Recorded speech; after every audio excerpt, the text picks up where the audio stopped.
Hey guys, welcome back. Another Digital Gate Studios production. Jacob, what do you have for us today? Today I am talking about Sakuyamon. Like one of your favorite Digimon and one of your favorite decks. I love this deck. It is so many combos and like different things you can do. If only they made it purple for you. Maybe one day. They added some blue. That's true. Let's talk about some cards. Viximon, obvious 4 of. When you play a option, costs 2 or more, draw. Yep. Perfect. Makes sense to me.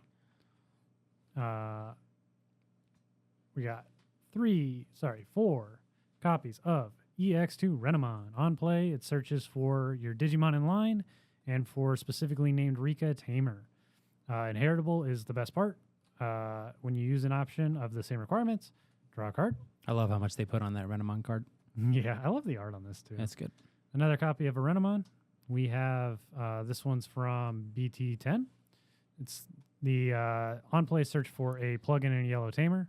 And then inheritable, same requirements, but gives minus 2,000. One's good for memory gain. One's good for minusing out boards. We have one more Renamon just to make a nice 9 rookies. Yep. This one's going to be the same inheritable as our first Renamon with the gain of memory, which is why we like it. It's on play, can come up. It's not really what we use it for the most, though. Level 4s. Got 4 copies of the Yokumon. Rule is basically also treated as Cubimon, which means it works for our deck. And on play, when digivolving, one of your Digimon gains blocker.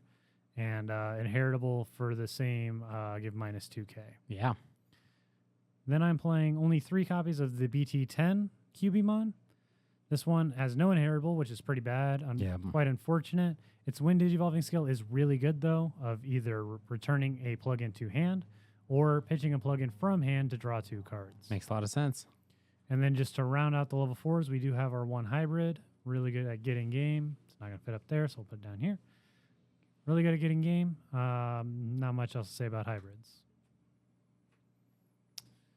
Let's talk about our level 5s. We have 3 copies of Taumon that plays Rika when digivolving, as well as giving minus 2k when you play an option. Turns out you kind of need to have your Rikas, and with them being 4 cost, kind of sucks playing them. And then we have 2 copies of the BT10 Taumon. This one is going to be when digivolving, play a plugin for free. Once again, no inheritable is pretty not good, but the free plugin can do a lot of work. Now we're going to start talking about some of the new cards. Yeah, this is where, things get exciting. Yeah, this is pretty standard of how my list has looked in the past. Sure. But first new addition, and that's going to be Magna Anja Ace. Yeah, that makes a lot of sense. So this card is just really good ace card. And, I mean, with these guys, sometimes you're kind of just stuck with them, or with this one being a 4 play cost, you can just play it. Yep. So being able to have an ace that is recover, it's good removal, it's good stall, and you can just play it for 4 if you need to. Yeah, absolutely. Magna Ace is killer. I think it's a really good card, and I think it's a good fit in this spot. We'll see if it sticks around once we get the new Taumons moving forward in BT17. Level 6s, we're playing our same 3/3 Sakuya and Maiden Mode split. Makes a lot of sense to me. They can go on top of each other really easily and free and have very good Wind Digivolving skills. Not really much else to say about those. Another new addition to the deck since the last time we've done a profile for this. What do you think it is? Honestly, I can't tell you what I think it's going to be because I have no way to see it's coming. Sorry, fans at home. 2 copies of Ruin Mode. I know they're expensive. There's a reason. They are insane cards. When Digivolving on deletion, -5. Yep. With all the inheritables minusing as well when you play a plugin. You can get a lot of value out of that. This is easy board wipe, block your opponent out, all the good stuff. This deck, Ruin Mode's better than most other decks. Sure. Because it's also in color, as well as, we have a lot of ways to reduce costs as well as additional DP minus. Yep. Talking about the fun part of the deck. This is what the fans want to see. The plug-in ratios. Starting off, only 2 green. Only 2, okay. So this is the one, draw and then Digivolve for free into a 3-cost Evo. Sure. In the past, this has been a staple 4 of for the deck, but now we have trainings. Yeah. so you don't really need it at 4 anymore. Yeah, because it fills the same slot.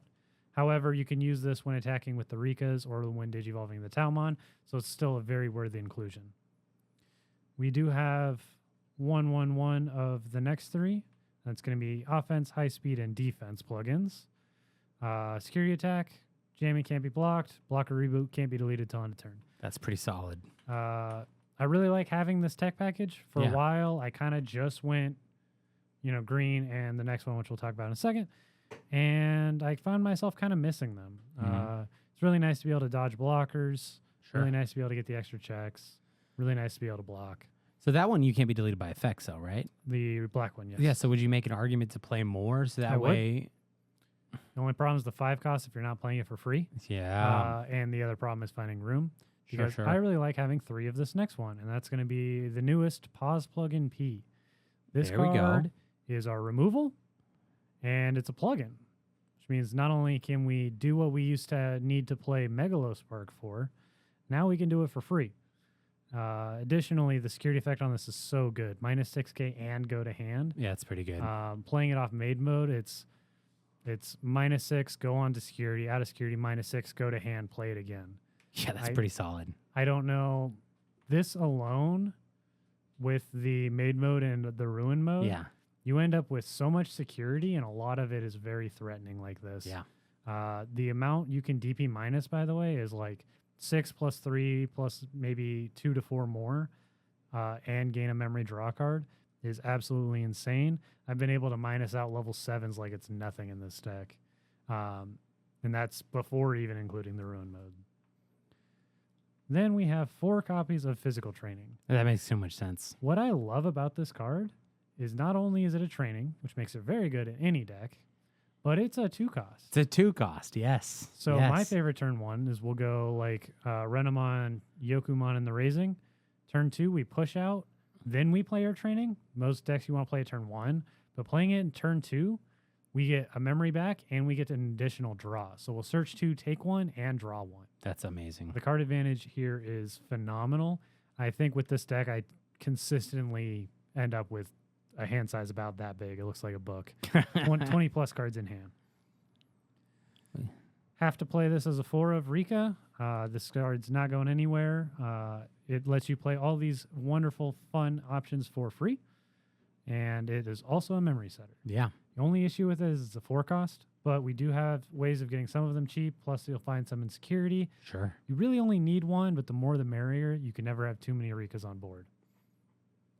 This next card is kind of a weird one that I kind of threw in as a meme, but it actually has been doing some good work for me. That's going to be the Genai out of BT14. What are you doing with that in there? That makes This is the one deck where you actually want to use its on play. Really? Because You found a deck for that. yeah. Okay, let's hear about On this. play, reveal 5, take a rookie and a Tamer, non-white Tamer. If we don't have Rikas, we probably are not going to be doing very well. Got it. That makes so So, much sense. Gonna find our Rika, and with only 9 rookies, sometimes we're missing those 2. Sure. So we're gonna find the 2 cards we need. Additionally, the second effect, you can push out your level 4s so that you can ace with your Magna. So you can ace. Yep. I mean, the deck's through and through pretty good. We're going to be getting some updates in BT17, so stay tuned for that. Yeah. In the can't meantime, wait. this is what we're doing. What do you think? I got one question. So we seem in our area to have new players love playing this particular deck. Yep. What do you tell these new players that are trying this deck for the first time?